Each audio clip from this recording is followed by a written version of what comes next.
Assalamualaikum warahmatullahi wabarakatuh.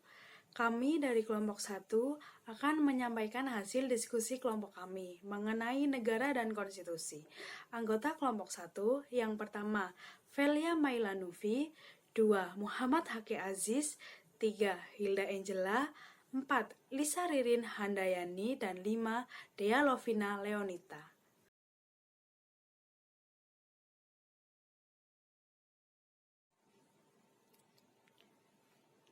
Samijo mengutip beberapa pengertian negara menurut beberapa para ahli hukum tata negara. Yang pertama, Plato. Negara adalah suatu tubuh yang senantiasa maju, berevolusi, terdiri dari orang-orang atau individu-individu. Yang kedua, Grotius Hugo de Groot. Negara adalah suatu ibarat status perkakas yang dibikin manusia untuk melahirkan keberuntungan dan kesejahteraan umum. 3. Thomas Hobbes. Negara adalah suatu tubuh yang dibuat oleh orang banyak beramai-ramai, yang masing-masing berjanji akan memakainya menjadi alat untuk keamanan dan perlindungan bagi mereka. Selanjutnya, J.J. Rousseau. Negara adalah perserikatan dari rakyat bersama-sama yang melindungi dan mempertahankan hak masing-masing diri dan harta benda anggota-anggota yang tetap hidup dengan bebas merdeka. Selanjutnya, Karl Marx. Negara adalah suatu alat kekuasaan bagi manusia untuk menindas kelas manusia yang lain. Selanjutnya, Belle Freud. Negara itu suatu persekutuan hukum yang menempati suatu wilayah untuk selama-lamanya dan yang dilengkapi dengan suatu kekuasaan yang tertinggi untuk menyelenggarakan kemakmuran rakyat sebesar-besarnya. Selanjutnya, Lou Gehman. Negara adalah suatu organisasi kemasyarakatan yang mempunyai tujuan dengan kekuasaannya mengatur serta menyelenggarakan sesuatu masyarakat. Dan yang terakhir, Ibnu Khaldun. Negara merupakan suatu tubuh yang persis keadaannya sebagai tubuh manusia, mempunyai sifat tabiat tersendiri, mempunyai badan jasmani dan rohani, dan mempunyai batas umum sebagai halnya keadaan manusia. Ada masanya lahir dan tumbuh, ada pula masanya muda dan dewasa, dan ada masanya tua bangka dan mati. Itu pengertian negara menurut beberapa ahli hukum tata negara. Selanjutnya, tujuan negara. Berdasarkan teori tujuan negara bermacam-macam, tergantung dari teori tujuan negara itu sendiri. Menurut Nanning, ada beberapa teori tujuan negara. Yang pertama, teori kekuasaan. Menurut teori ini, tujuan negara adalah untuk mencapai kekuasaan itu sendiri. Tetapi, kekuasaan hanya merupakan alat belaka untuk mencapai tujuan negara yang sebenarnya, yakni kebesaran dan kehormatan. Beberapa tokoh mendukung teori ini seperti Sangyang, Niccolo Machiavelli, dan Friedrich. Yang kedua, teori keamanan atau ketertiban. Tokoh yang mendukung teori ini yaitu Dante Alighieri, Thomas Hobbes, Montesquieu, dan Epicurus. Negara yang memiliki kekuasaan yang hanya sekedar sebagai alat untuk mencapai tujuan lain yang lebih tinggi, yaitu ketertiban, keamanan, dan kebahagiaan, untuk mencapai ketertiban dan perdamaian dunia, sehingga diperlukan adanya kerajaan dunia. Itu adalah menurut Dante Alighieri. Menurut pendapat Thomas Hobbes, perdamaian adalah unsur yang menjadi hakikat tujuan negara. Selain itu, Montesquieu juga berpendapat, negara hanya sebagai alat yang dibuat manusia untuk melindungi dirinya dari segala macam ancaman dan bahaya. Selanjutnya, menurut Epicurus, terjadinya negara itu untuk menjamin keamanan, ketertiban, dan kepastian hidup segenap warga negaranya. Selanjutnya yaitu teori kemerdekaan. Beberapa tokoh yang mendukung teori ini seperti Immanuel Kant, Herbert Spencer, Jane Gooding menyatakan bahwa tujuan didirikannya negara adalah untuk memperoleh kebanyakan lagi kebebasan dan kemerdekaan. Selanjutnya, teori kesusilaan. Teori ini merupakan pendapat Plato bahwa negara bertujuan untuk memajukan kesusilaan manusia, baik sebagai perorangan maupun makhluk sosial. Selanjutnya, teori kebahagiaan. Tujuan negara agar tetap memiliki wilayahnya yang akan dimanfaatkan sebesar-besarnya untuk kepentingan masyarakat, sehingga mereka dapat hidup tentram dan bahagia, menurut Montesquieu. Teori ini didukung oleh Hartman, Harold Jelaski, John Stuart Mill, dan Jeremy Bentham. Selanjutnya yaitu ada teori keadilan. Kekuasaan dan hukum negara hanya berlaku selama ia mewujudkan keadilan untuk kebaikan bersama masyarakat, seperti yang dikehendaki oleh Tuhan. Itu adalah menurut Thomas Aquinas. Selain itu, Aristoteles juga menghendaki agar negara menjamin kebaikan hidup warga negaranya. Karena kebaikan hidup itu idealis dan sekaligus tujuan negara yang hanya dapat dicapai dengan keadilan. Selanjutnya, teori kesejahteraan. Negara bertujuan untuk mewujudkan kesejahteraan umum. Teori ini dipelopori oleh Adam Smith, Jeremy Bentham, dan Herbert Spencer. Yang terakhir yaitu teori negara Republik Indonesia. Tujuan teori ini terdapat pada alinea keempat pembukaan Undang-Undang Dasar Negara Republik Indonesia tahun 1945, yang yaitu melindungi segenap bangsa Indonesia dan seluruh tumpah darah Indonesia, dan memajukan kesejahteraan umum, mencerdaskan kehidupan bangsa, dan ikut melaksanakan ketertiban dunia yang berdasarkan kemerdekaan, perdamaian abadi, dan keadilan sosial. Itu adalah tujuan negara menurut beberapa teori-teori yang disampaikan oleh Nani.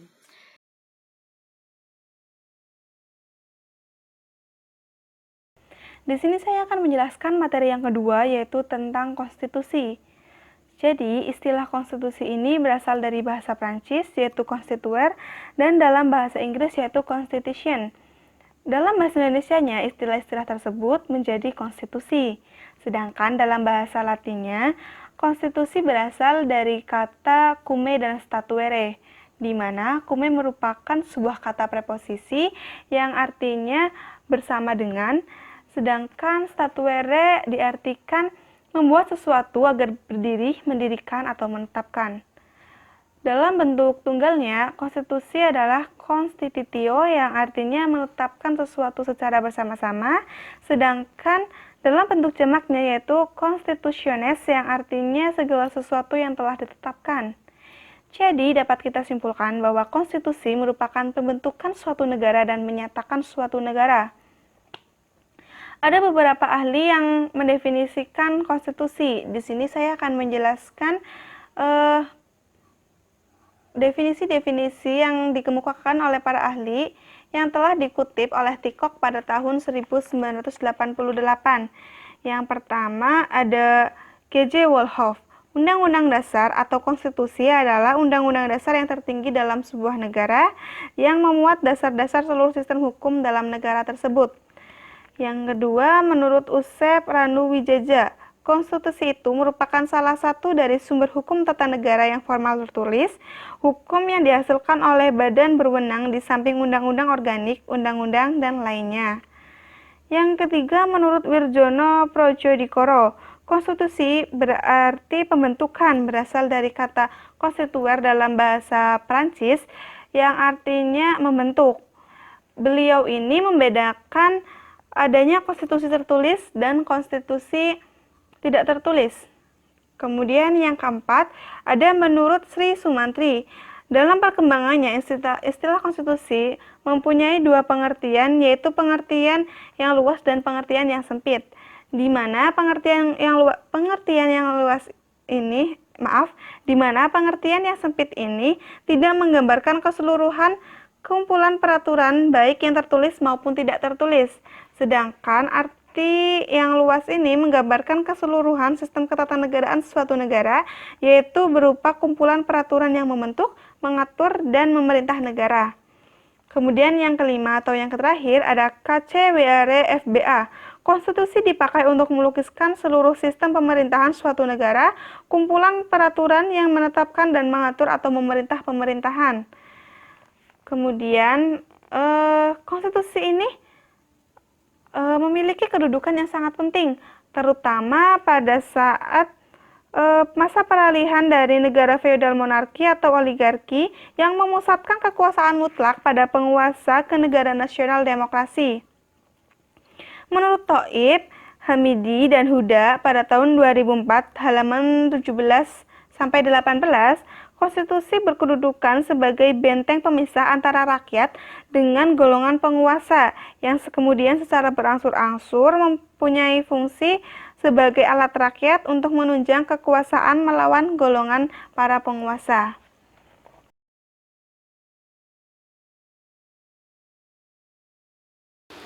Selanjutnya, sidang konstitusi di Indonesia. Sejarah perumusan Undang-Undang Dasar Negara Republik Indonesia tahun 1945. Ada dua, yang pertama, sidang PPU-PKI dan perumusan Undang-Undang Dasar Negara Republik Indonesia tahun 1945. Sidang PPU-PKI kedua pada tanggal 10-16 Juli 1945, hari pertama 10 Juli berhasil membentuk beberapa panitia, antara lain Panitia Perancang Undang-Undang Dasar yang diketuai oleh Insinyur Soekarno yang beranggotakan 18 orang. Bung Karno sebagai Ketua Panitia Kecil pada sidang PPU-PKI hari pertama 10 Juli 1945 melaporkan berbagai isu yang telah dirumuskan dalam rancangan Preambul Hukum Dasar atau Piagam Jakarta yang telah ditandatangani oleh anggota Panitia Kecil. Hari kedua, tanggal 11 Juli 1945, masih diberikan kesempatan para anggota untuk memberikan masukan dan usul-usul yang berhubungan dengan hukum dan undang-undang dasar. Diambil dua keputusan penting dalam rapat tersebut. Yang pertama, menyetujui rancangan preambul yang sudah ditandatangani pada 22 Juni 1945, yaitu Piagam Jakarta. Yang kedua, membentuk panitia kecil perancang Undang-Undang Dasar yang berkewajiban merumuskan rancangan isi batang tubuh Undang-Undang Dasar. Pada tanggal 13 Juni 1945, panitia kecil perancang Undang-Undang Dasar telah berhasil merumuskan rancangan Undang-Undang Dasar. Rapat pleno PPU-PKI tanggal 14 Juli 1945 menerima laporan panitia perancang Undang-Undang Dasar.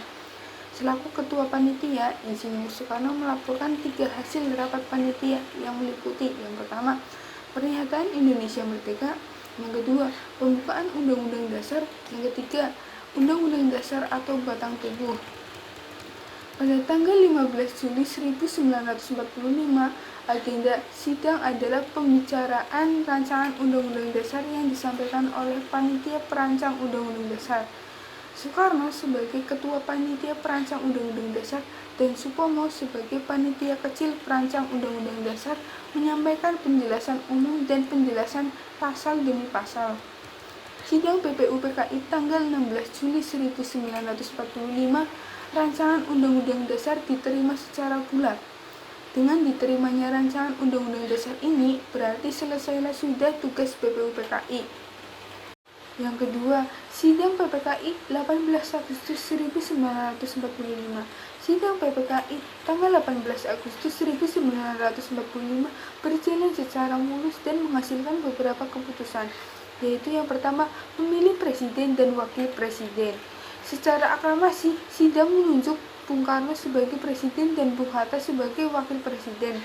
Yang kedua, mengesahkan Undang-Undang Dasar 1945 dengan berbagai revisi.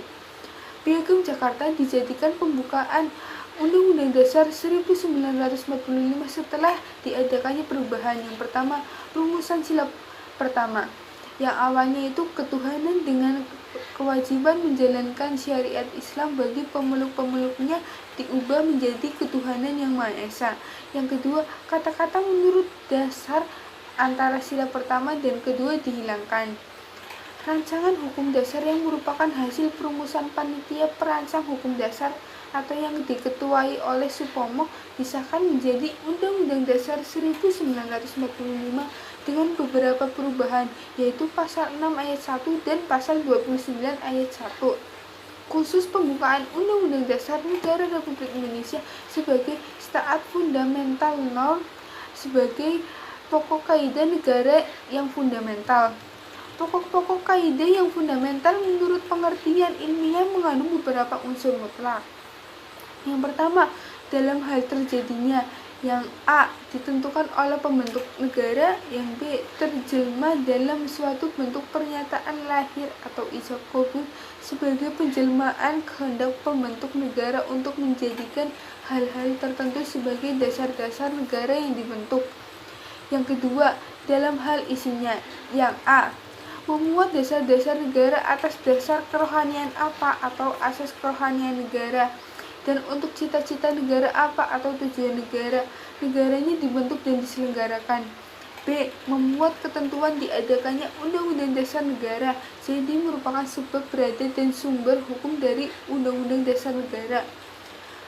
Pembukaan UUD 1945 menurut sejarah terjadinya ditentukan oleh pembentuk negara sebagai penjelmaan kehendaknya yang dalam hakikatnya terpisah dari Undang-Undang Dasar 1945 dan menurut isinya memuat asas kerohanian negara atau Pancasila, asas politik negara atau republik yang berkedaulatan rakyat. Tujuan negara melindungi segenap bangsa Indonesia dan seluruh tumpah darah Indonesia, dan untuk memajukan kesejahteraan umum, mencerdaskan kehidupan bangsa, dan ikut melaksanakan ketertiban dunia yang berdasarkan kemerdekaan, perdamaian abadi, dan keadilan sosial.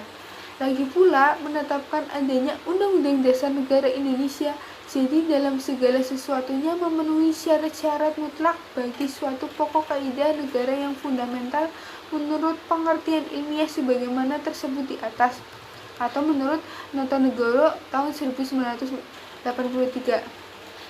Notonegoro dalam pidatonya juga menjelaskan bahwa asas-asas yang terdapat di dalam pembukaan Undang-Undang Dasar 1945 yang termuat dalam alinea keempat apabila disusun dalam hubungan kesatuan dan tingkat kedudukan dari unsur yang satu terhadap unsur yang lain, maka merupakan suatu keseluruhan yang bertingkat sebagai berikut. Yang pertama, Pancasila merupakan asas kerohanian negara atau filsafat pendirian dan pandangan hidup. Yang kedua, di atas basis itu berdiri negara dengan asas politik negara atau kenegaraan berupa bentuk republik yang berkedaulatan rakyat. Yang ketiga, kedua-duanya menjadi basis bagi penyelenggara kemerdekaan kebangsaan Indonesia yang tercantum dalam peraturan pokok hukum positif termuat dalam satu Undang-Undang Dasar.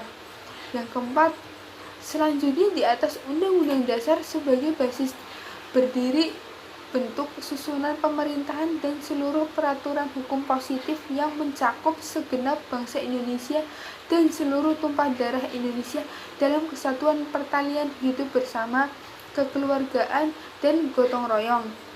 Segala sesuatu itu. Yang kelima, segala sesuatu itu untuk mencapai tujuan bangsa Indonesia dengan bernegara itu, singkatnya sebagai kebahagiaan nasional atau bagi segenap bangsa Indonesia dan seluruh tumpah darah dan internasional baik rohani maupun jasmani.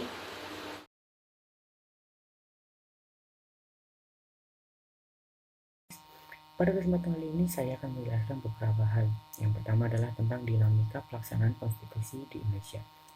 Kita tahu sendiri bahwa konstitusi di Indonesia telah mengalami perubahan sebanyak 4 kali. Dari yang awalnya kita menggunakan Undang-Undang Dasar 1945, kemudian pada tahun 27 Desember tahun 1949, konstitusi di Indonesia berubah menjadi RIS atau Republik Indonesia Serikat pada tahun 1945. Pembentukan negara Indonesia Serikat merupakan hasil dari konferensi meja bundar yang ditandatangani oleh Ratu Belanda Juliana dan wakil pemerintah Indonesia. Maka saat itu pula berlakulah konstitusi RIS atau Republik Indonesia Serikat. Dengan berlakunya konstitusi RIS, ketatanegaraan yang awalnya negara kesatuan berubah menjadi federasi atau serikat. Nah, namun Republik Indonesia Serikat atau RIS 1949 hanya berlaku sampai 17 Agustus 1950 dan kemudian berganti menjadi Undang-Undang Sementara 1950. Nah, Undang-Undang Dasar Sementara 1950 ini juga hanya berlaku sementara, yaitu dari tanggal 17 Agustus 1950 sampai 5 Juli 1959. Nah, berdasarkan Undang-Undang Sementara RI tahun 1950, sejak 17 Agustus 1950 berlakulah perubahan dari negara Indonesia Serikat menjadi Negara Kesatuan Republik Indonesia. Praktik penyelenggaraan negara Republik Indonesia Serikat baru hanya berlaku beberapa bulan dan ternyata mengalami berbagai masalah. Akhirnya dibentuklah panitia bersama yang bertugas merencanakan sebuah rancangan atau rencana undang-undang sementara Negara Kesatuan Republik Indonesia. Dan setelah ini panitia bekerja keras menyusun Undang-Undang Dasar sementara tahun 1950 yang terdiri dari mukadimah sampai dengan pasal penutup yang terdiri dari 146 pasal. Nah, namun Undang-Undang Dasar sementara juga mengalami perubahan dan pada tanggal 5 Juli 1959 Indonesia menggunakan kembali Undang-Undang Dasar 1945 dan Undang-Undang Dasar itu berlaku sampai 19 Oktober tahun 1999 dan pada tahun 19 Oktober 1999 hingga sekarang sebenarnya Indonesia tidak mengalami perubahan konstitusi, tetap menggunakan Undang-Undang Dasar 1945. Hanya Undang-Undang Dasar 1945 yang kita gunakan sekarang merupakan hasil amandemen dari Undang-Undang Dasar 1945 yang lalu seperti itu. Dan selanjutnya saya akan mencoba menjelaskan tentang penjelasan Undang-Undang Dasar Negara Republik Indonesia. Nah, penjelasan Undang-Undang atau Undang-Undang Dasar Negara Republik Indonesia membuat beberapa penjelasan, yaitu Undang-Undang Dasar merupakan sebagian dari hukum dasar. Dan yang kedua, pokok-pokok pemikiran Undang-Undang Dasar itu tertuang dalam pembukaan Undang-Undang Dasar. Dan yang ketiga adalah Undang-Undang Dasar menciptakan pokok-pokok pikiran yang terkandung dalam pembukaan dalam pasal-pasalnya. Dan yang keempat, Undang-Undang Dasar bersifat singkat dan supel. Dan yang kelima, negara kekuasaan yang tertinggi berada di tangan Majelis Permusyawaratan Rakyat. Dan yang keenam, Presiden ialah penyelenggara pemerintah negara yang tertinggi di bawah Majelis Permusyawaratan Rakyat. Dan yang ketujuh, Presiden tidak bertanggung jawab kepada Dewan Perwakilan Rakyat. Kedelapan, Menteri Negara ialah pembantu Presiden. Menteri Negara tidak bertanggung jawab kepada Dewan Perwakilan Rakyat. Jadi Menteri Negara ini bertanggung jawab langsung kepada Presiden.